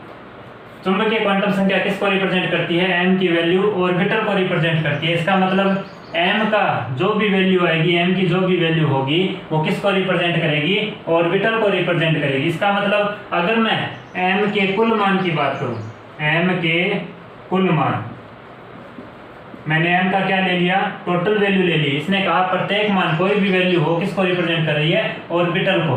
तो मैंने क्या ले लिया, m का कुल मान ले लिया, टोटल वैल्यू ले ली।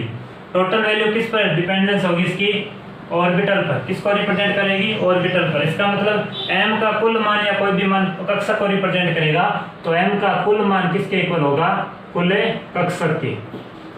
Total orbital is equal to क्या होगा, m का टोटल वैल्यू। इस तरीके से ध्यान रखना होता है इसको। तो मैंने कहा m का प्रत्येक मान किसी ना किसी कक्षक को दर्शाता है। इसका मतलब m के कुल मान इज इक्वल टू कुल कक्षक। अब अगर बात की जाए m का कुल मान होता है, जिस तरीके से अपन l में पढ़ा, l के कुल मान और l के संभव मान, उसी तरीके से क्या पढ़ेंगे इसमें, m के कुल मान और m के संभव मान। तो अपने को क्या पूछ ले, m के संभव मान बताओ, m के संभव मान। m के संभव मान किससे निकाला जाता है, मैंने बोला था ये जो m है, m किस पे डिपेंडेंस है इसकी, l पर। इसका मतलब क्या हुआ, चुंबकीय क्वांटम संख्या l पर निर्भर करती है। किस पर निर्भर करती है, l पर निर्भर करेगी। चुंबकीय क्वांटम संख्या l पर निर्भर करती है, इसको ध्यान में रखना। तो l के अकॉर्डिंग m के कुल मान बताए जाते हैं और उसके m के संभव मान बताए जाते हैं। तो देखना, सबसे पहले आप इसको उतार लें, उसके बाद अपन बात करेंगे इसके संभव मान की। तो सबसे पहले आप इसको उतार लें कि m के कुल मान इज इक्वल टू, इसका मतलब क्या हो गया, कुल कक्षक। अब अपन m के l के अकॉर्डिंग क्या देखेंगे, m के कुल मान और संभव मान देखेंगे। जिस तरीके से अपने द्विघात क्वांटम संख्या में n के अकॉर्डिंग क्या देखा था, मुख्य क्वांटम संख्या के अकॉर्डिंग उसमें क्या देखा था, l के कुल मान और l के संभव मान। उसी तरीके से इसमें क्या देखेंगे, l के अकॉर्डिंग m के कुल मान और m के संभव मान चेक करेंगे और इसमें एग्जांपल देखेंगे। जल्दी से आप इसको उतार लें।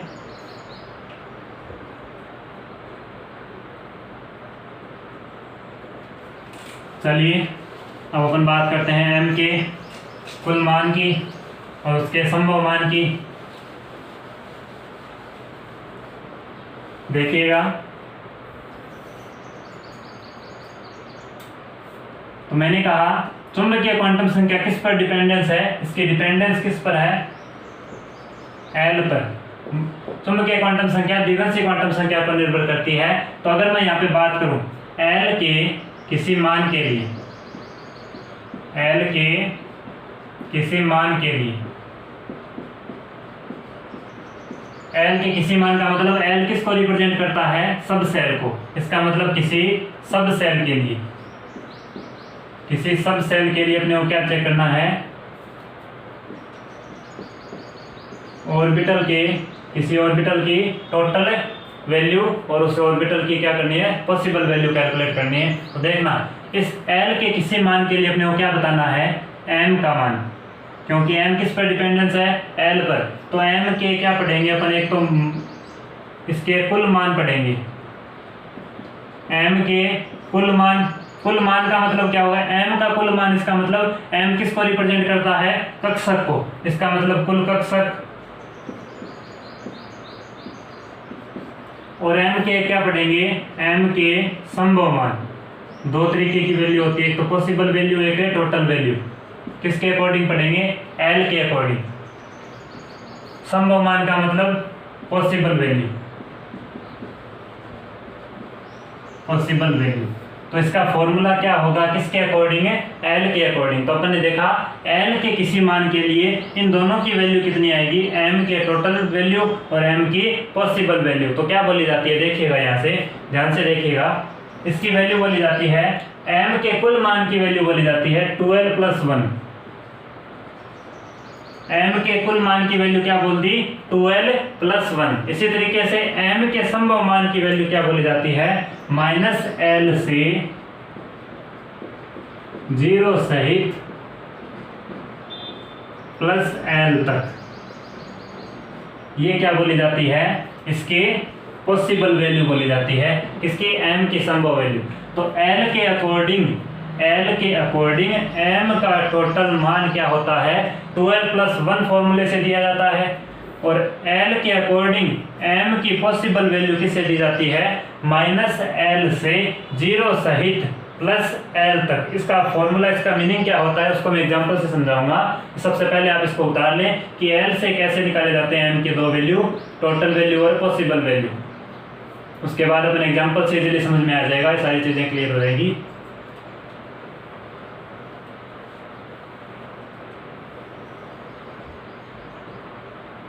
चलिए एक एग्जांपल ले लेते हैं अपन, जिससे इजीली समझ में आ जाएगा आप लोगों को। देखिएगा ध्यान से।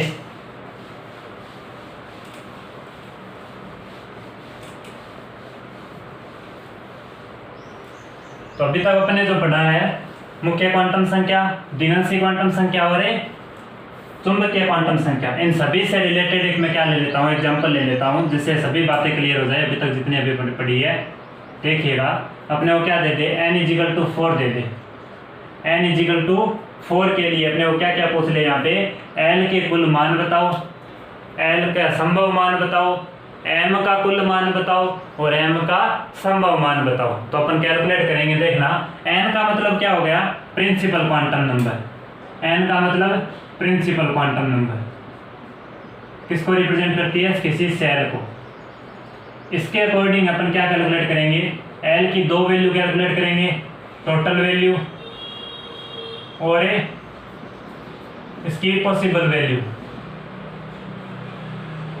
उसके बाद अपन क्या चेक करेंगे, इस l के अकॉर्डिंग क्या देखेंगे, m की वैल्यू, m की भी दो वैल्यू होती हैं, टोटल वैल्यू और पॉसिबल वैल्यू। इस तरीके का अपना पैटर्न रहेगा। तो n अपने प्रिंसिपल क्वांटम नंबर दे रखे हैं, द्विघांसी क्वांटम संख्या, चुंबकीय क्वांटम संख्या, ये इस पर डिपेंडेंस, इसकी डिपेंडेंस n पर होगी, m की डिपेंडेंस l पर होगी। तो l के अकॉर्डिंग अपन क्या, n के अकॉर्डिंग क्या निकालेंगे, l की वैल्यू, और l के अकॉर्डिंग क्या निकालेंगे, m की वैल्यू। देखना कैसे निकालेंगे। सबसे पहले अपने को क्या दिया है, n = 4 के लिए l का मान निकालना है। तो l का n के आधार पर, l का n के आधार पर कुल मान कितना बोला जाता है, l का कुल मान। l का कुल मान का मतलब क्या हो गया, यहाँ पे l का कुल मान, इसका मतलब l किसको रिप्रेजेंट करता है, सब सेल को। तो कुल उपकोष की बात कर रहा है, कुल उपकोष की बात कर रहा है। फॉर्मूला क्या होता है, l का कुल मान किससे दिया जाता है, हमेशा ही n से दिया जाता है। किससे दिया जाता है, फॉर्मूला क्या होता है, n। और अपने को क्या पूछा है, l का संभव मान,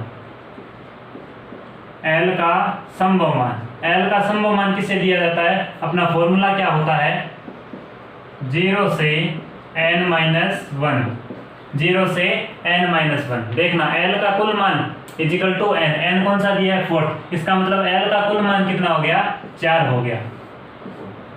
ठीक है। इसी तरीके से 4 कौन कौन से है उसकी मैं बात करूंगा। देखना इसमें किसमें पता लगेगा, वो संभव मान में। ये जो टोटल वैल्यू आई है ये कौन कौन सी है, ये किसमें पता लगेगा, इस पॉसिबल वैल्यू में। तो l का संभव मान कौन कौन सा होगा, देखना 0 से n कितना दे रखा है, 4, तो 4-1, तो 0 से कितना हो गया, 3। 0 से 3 का मतलब कौन कौन सी वैल्यू आएगी, पॉसिबल वैल्यू। देखना 0, 1, 2, 3, तो 0 से 3 तो ये वैल्यू आएगी 0, 1, 2, 3। तो कितनी वैल्यू आ गई, 4। तो 4 इसके क्या होते हैं, टोटल वैल्यू थी इसकी, और वो पॉसिबिलिटी कौन कौन सी है, 0, 1, 2, 3 इसकी पॉसिबिलिटी बताई जाती है। तो किस n के अकॉर्डिंग l की वैल्यू कितनी होती है, टोटल वैल्यू और पॉसिबल वैल्यू, वो मैंने बता दी। अब क्या करेंगे अपन, इस l के अकॉर्डिंग m की पॉसिबल वैल्यू और टोटल वैल्यू काउंट करेंगे। तो देखना इसकी सबसे पहले आप इसको उतार लें कि n के अकॉर्डिंग l की वैल्यू कैसे होती है, उसकी मैंने बात कर ली। उसके बाद मैं बात करूंगा l के अकॉर्डिंग।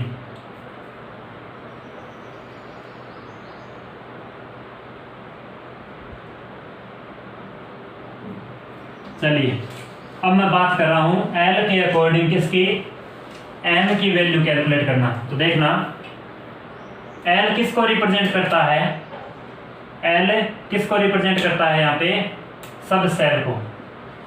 सब सेल कौन कौन से होते हैं, देखना एक तो होता है l = अगर मैं 0 बोल दूं, क्या बोल दूं, l = 0 के लिए, l = 0 के लिए अपने को क्या पूछ ले, m के कुल मान बताओ,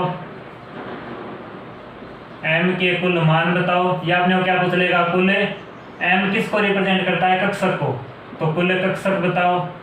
या तो अपने m का कुल मान पूछ लेगा या क्या पूछ लेगा, m का संभव मान, पॉसिबल वैल्यू पूछ लेगा।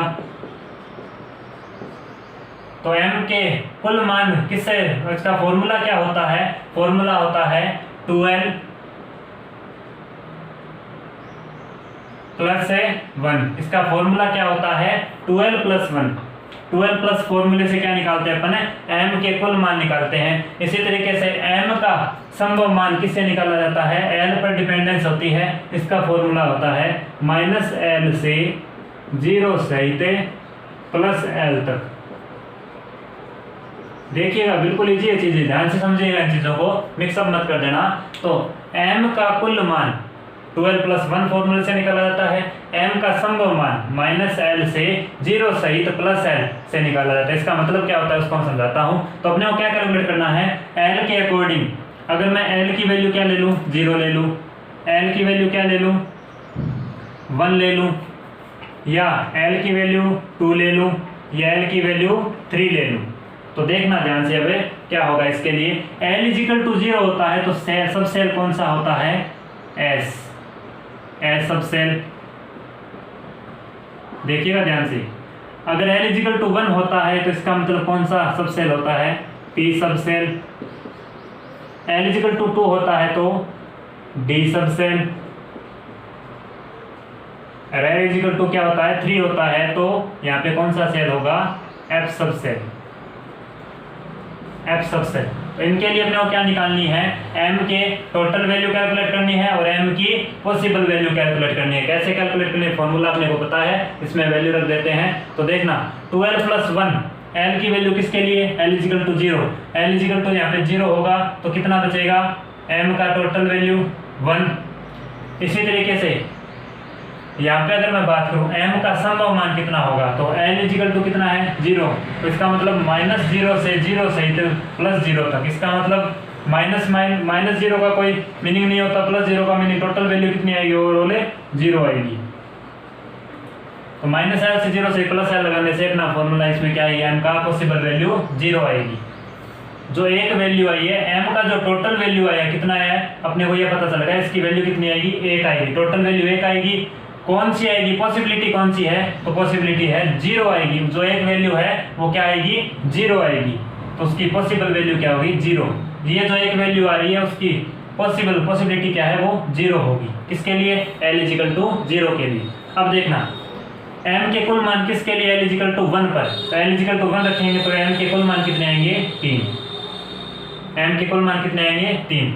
इसी तरीके से इसमें अगर m का संभव मान देखें तो -l से 0 से प्लस l, -l की जगह क्या रखना है, 1 रखना है। तो -1 से 0 सहित प्लस l तक, प्लस l का मतलब 1 तक, l क्या रख रहे हैं अपन, 1 रख रहे हैं।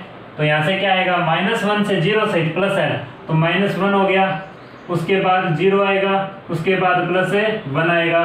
3 पॉसिबिलिटी होगी, -1 0 प्लस 1। इसका मतलब अपने को पता था m के टोटल वैल्यू कितनी आएगी, 3 आएगी।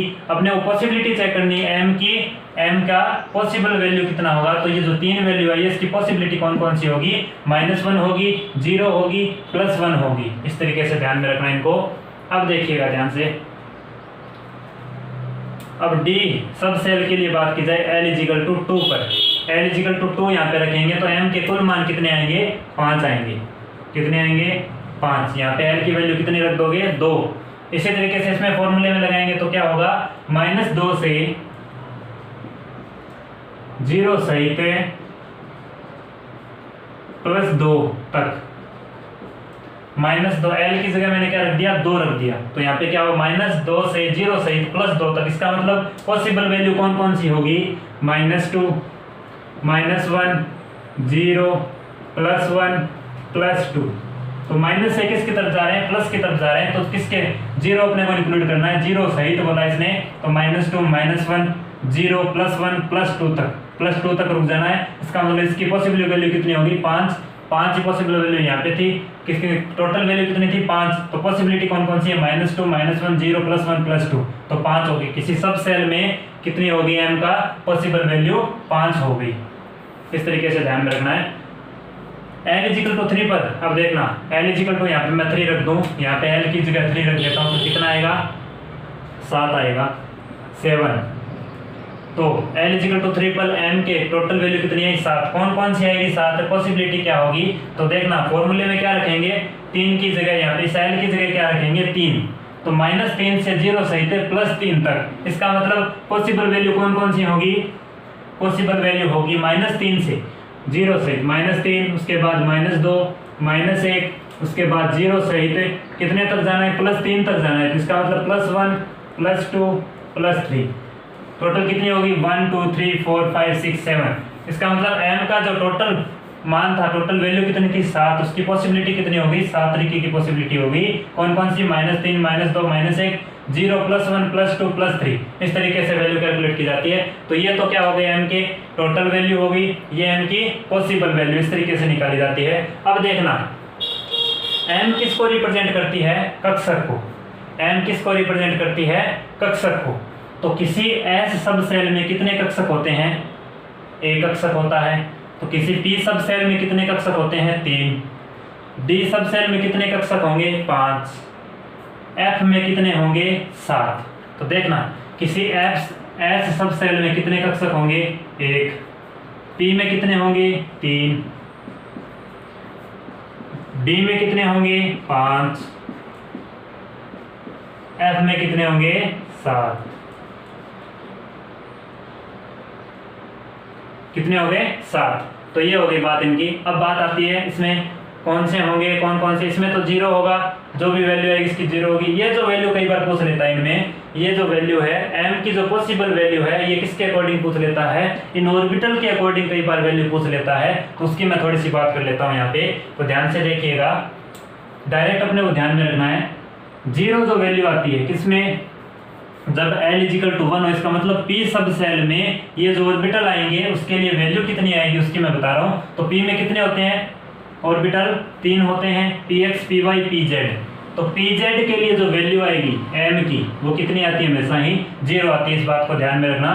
Pz के लिए जो m की वैल्यू आएगी पॉसिबल वैल्यू कितनी आती है, हमेशा ही 0। और ये -1 ये किसके लिए, कौन कौन से बच गए Pz के अलावा, Px या Py के लिए, या तो Px के लिए -1 हो सकती है या Py के लिए -1 हो सकती है। इसी तरीके से +1 का मतलब या तो Px के लिए हो सकती है या Py के लिए। अपने को कोई पूछ ले फिक्स ऑर्बिटल के लिए पूछ ले कि Pz के लिए m का पॉसिबल वैल्यू कितना होता है, तो क्या बताना है 0 बताना है। Px और Py में इसमें क्या हो सकता है, Px के लिए या तो -1 होगा या Py के लिए -1 होगा, या Px के लिए +1 होगा या Py के लिए +1 होगा। ज़्यादा ध्यान में देना अपने को, Z के लिए Pz ऑर्बिटल होता है उसके लिए m की पॉसिबल वैल्यू कितनी होती है 0 होती है।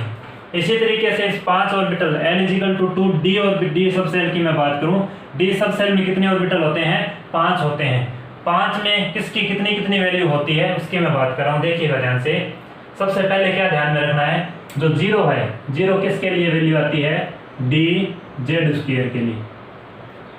dz² जो ऑर्बिटल होता है उसकी वैल्यू कितनी आती है, m की पॉसिबल वैल्यू 0 आती है। जिस तरीके से इसमें अपने क्या पढ़ा, Pz में इसकी वैल्यू कितनी आती है 0 आती है। उसी तरीके से dz² में 0 वैल्यू आती है, m के पॉसिबल वैल्यू कितनी आती है dz² ऑर्बिटल के लिए 0 आती है। बाकी जो बच गए उनको कंटिन्यू लिख दो, कौन कौन से, dxy dyz और dzx और dx² डैश है y²।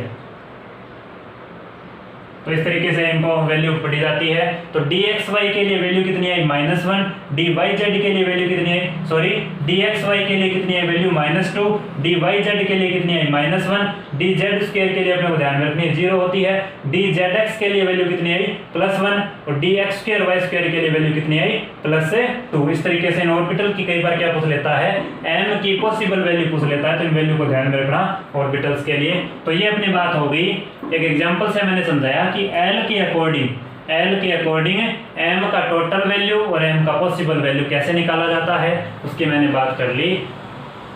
जल्दी से आप इसको उतार लें।